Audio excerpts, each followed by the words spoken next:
Why is this year different from all other years? In all other years, we invite all who are hungry and alone, literally to our homes, to join us for Pesach.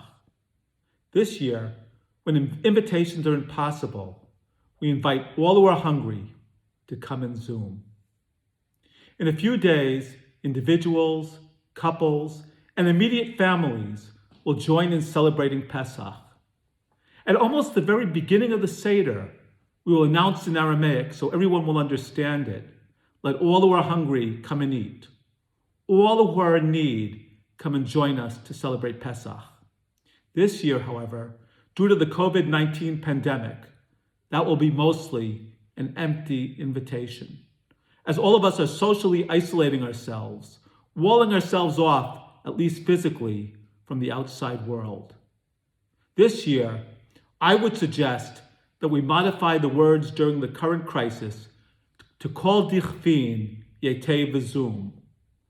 All that are spiritually hungry and all who are lonely, come in Zoom. Within the observant community, there's been a great deal of discussion as to the permissibility of Zoom services and sederim. For me, a heter, a leniency, is not what's needed. But instead, this year, we need a recognition that it's a positive mitzvah to Zoom. Knowledge of the dangers posed by loneliness and social isolation are not new. Well before the corona enforced social separation, media, the medical professions, and government agencies were warning of an epidemic of loneliness. In January of this year, well before the advent of the coronavirus in the United States, the U.S. Department of Health estimated that more than 1/3 of the population suffer from loneliness caused by social isolation. I can only imagine what that number would look like today, as the lockdown covers much of the United States and indeed the whole world. The website also noted that loneliness poses a health risk similar to the level of smoking, and that the problem is particularly acute during holiday seasons. It's also been demonstrated that loneliness and social isolation play a greater role in premature mortality than obesity, physical inactivity, and air pollution. Indeed, the prominent journal Psychology Today notes, feelings of isolation can have a serious detrimental effect on one's mental and physical health. Loneliness can be a risk factor for heart disease, type 2 diabetes, arthritis, among other critical diseases. The journal also notes that lonely people are also twice as likely to develop Alzheimer's disease. Even in a typical year, loneliness poses a particular challenge during holiday periods. During these times, people of all ages, separated from loved ones, can feel alone as isolated, as religious holidays are most often celebrated in the midst of family and community. Within the Jewish community, one joke expresses this quite well. We suffered, we were rescued, now let's join together and eat. The holidays intentionally create, primarily through festive meals and communal rituals, a sense of family and connection. It is therefore almost inconceivable to imagine celebrating Pesach alone without being surrounded by family and friends. And sadly, this year we know too many people who, after many, many years, even decades, will be celebrating Pesach all by themselves. At other times, I would write of the importance of reaching out to those at risk, suggesting that we invite them physically into our homes, not only on Pesach, but on Shabbatot throughout the year. This year, as all of us recognize, is far from ordinary. We're all shut in, and we all face a world of increased uncertainty and even fear. Now is a time when all of us are at risk. 36 times in the Torah, we are commanded to treat the stranger with respect.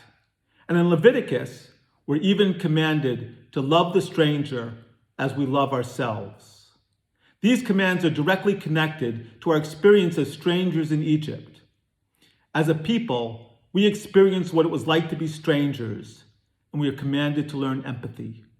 We are commanded to ensure that strangers coming into our communities have a very, very different experience. A stranger, by definition, is a person who's alone, surrounded by a community with which he or she can only with difficulty interact. In a real sense, as we sit in our homes, all of us, especially those who are alone or effectively strangers, lacking many of the communal supports so necessary for human existence. This year, as we hear the words, "Let all who are hungry come in need," it's essential to remember that need extends beyond the financial. This year, when we feel alone as strangers in a very strange world, one primary need that we feel is a need for connection. At this time, the Pesach Seder can best fulfill this role. Extraordinary times require extraordinary responses. Our tradition teaches we must make religious decisions built on the past, but also reflecting the reality of our present time. Sometimes these responses may seem radical, and only in retrospect, natural and authentic. In antiquity, Pesach and most other holiday observances were tied primarily to the temple and based upon animal sacrifice. Yet, with the temple's destruction, the holiday, and indeed Judaism, could easily have vanished, but instead moved to the home and synagogue by courageous rabbis.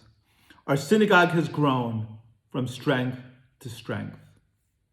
Now is just such an extraordinary time. People are alone and frightened.